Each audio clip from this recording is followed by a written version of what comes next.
வணக்கம். இன்றைக்கி வீடியோவில் நேந்திரம் பழத்தை பவுடர் பண்ணி எப்படி ஸ்டோர் பண்ணலாங்கிறத பார்க்கலாம். நேந்திரம் பழம் பவுடர் பண்ணுறதுக்காக எடுத்த இந்த நேந்திரம் பழம் இது ரொம்பவும் பழுத்திருக்கக்கூடாது. இந்த மாதிரி ரொம்ப பழுத்திருக்கக்கூடாது, தோல் கருப்பாக இருக்கக்கூடாது. இதுதான் சரியான பதம். இந்த மாதிரி பழத்தை நம்ம பவுடர் பண்ணுறதுக்கு எடுத்துக்கலாம். ஸ்டவ் ஆன் பண்ணி ஒரு பாத்திரத்தில் தண்ணி போடுவோம். அது கொதிக்கட்டும். தண்ணி நல்லா கொதிக்குது. பழத்தை உள்ளே போடுவோம்.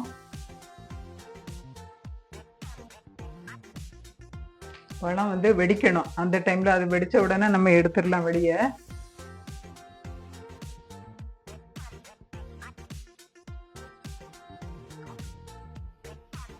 இந்த பழம் வெடிக்குது. லேசாக தோல் வெடிச்சிருக்குது. அப்படி எல்லா பழமும் லேசாக கீரல் விட்டு தான் இருக்குது. என்ன எடுத்துடலாம். அதை எடுத்து குளிர்ந்த தண்ணியில் போடணும். இப்போ இதில் குளிர்ந்த தண்ணி 3 லிட்டர் பக்கம் தண்ணி எடுத்துருக்குது.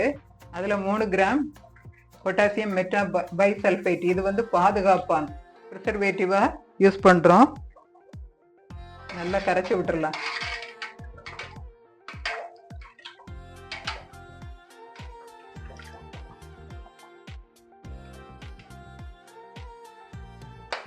நம்ம ஆஃப் பண்ணிடலாம். எல்லாம் எடுத்துடலாம்.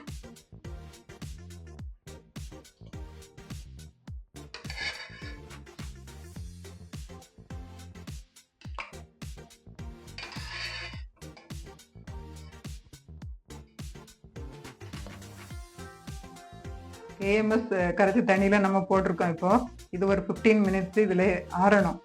அதுக்கப்புறம் மறுபடியும் நம்ம கட் பண்ணலாம். பழத்தோட தோலை உரிச்சு எடுத்துடலாம்.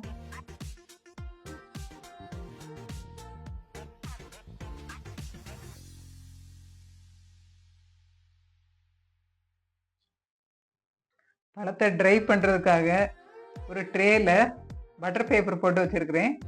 பழத்தை கட் பண்ணி அதில் போட்டுடலாம். இப்படி சின்ன சின்ன பீஸாக மெல்லுசாக கட் பண்ணி போடணும்.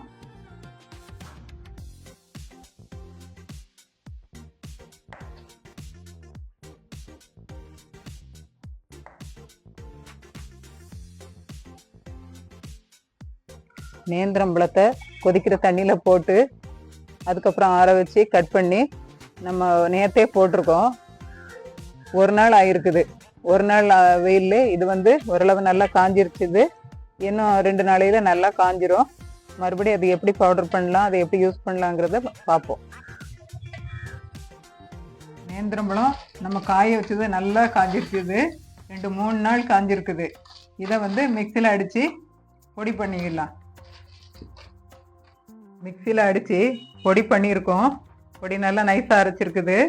இதில் ஒரு மில்க் ஷேக் பண்ணுவோம். பனானா மில்க் ஷேக் செய்கிறதுக்கு தேவையான அளவுகள் 200 பழப்பொடி, 200 கிராம் பால் பவுடர், 400 கிராம் நாட்டு சர்க்கரையோ அல்லது சுகரோ நம்ம போட்டுக்கலாம். எல்லாத்தையும் கலந்து மிக்ஸ் பண்ணி வச்சுக்கலாம். இது நம்ம ரெடியாக மிக்ஸ் பண்ணி வச்சுக்கிட்டா எப்போ வேணாலும் நம்ம எடுத்து கலந்து உடனே குடிக்கலாம். அதனால தான் இதுக்கு ரெடி மிக்ஸ்னு பேர். சின்ன குழந்தைங்களுக்கு 6 மாதம் கழித்து திட உணவுகள் கொடுக்க ஆரம்பிக்கும் போது இந்த பழப்பொடியை செய்து நம்ம கொடுக்கலாம்.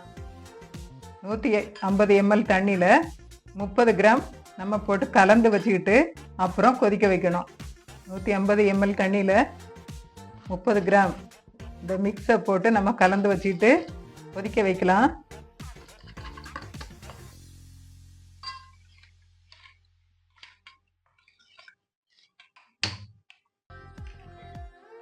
கேஸ் ஆன் பண்ணியாச்சு. நம்ம அதை கிண்டி எடுக்கலாம்.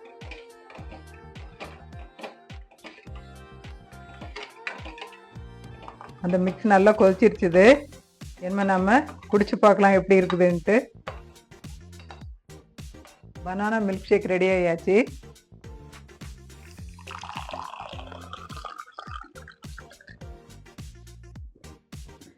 ரொம்ப அருமையாக இருக்குது.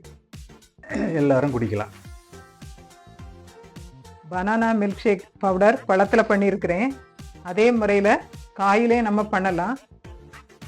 கொதிக்க வச்சு அப்புறம் வந்து அதை சின்ன சின்னதாக கட் பண்ணி வெயிலில் காய போட்டு மிக்சியில் பொடிச்சு அதை வந்து பாட்டிலில் ஸ்டோர் பண்ணி வச்சுக்கலாம். சின்ன குழந்தையிலிருந்து பெரியவங்க வர இந்த பனானா மில்க் ஷேக்கை குடிக்கலாம். நீங்களும் இதே முறையில் செய்து பாருங்க. செய்து பார்த்துட்டு உங்க கமெண்ட்ஸ் சொல்லுங்க.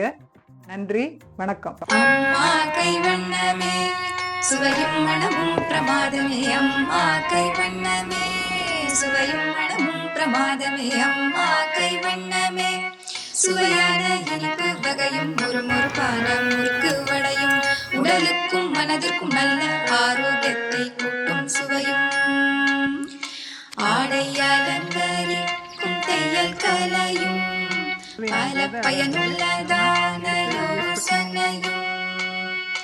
வாருங்கள் பாருங்கள் செய்ய முயலுங்கள் சமைத்து பாருங்கள் சுவைத்து மகிழுங்கள். அம்மா கைவண்ண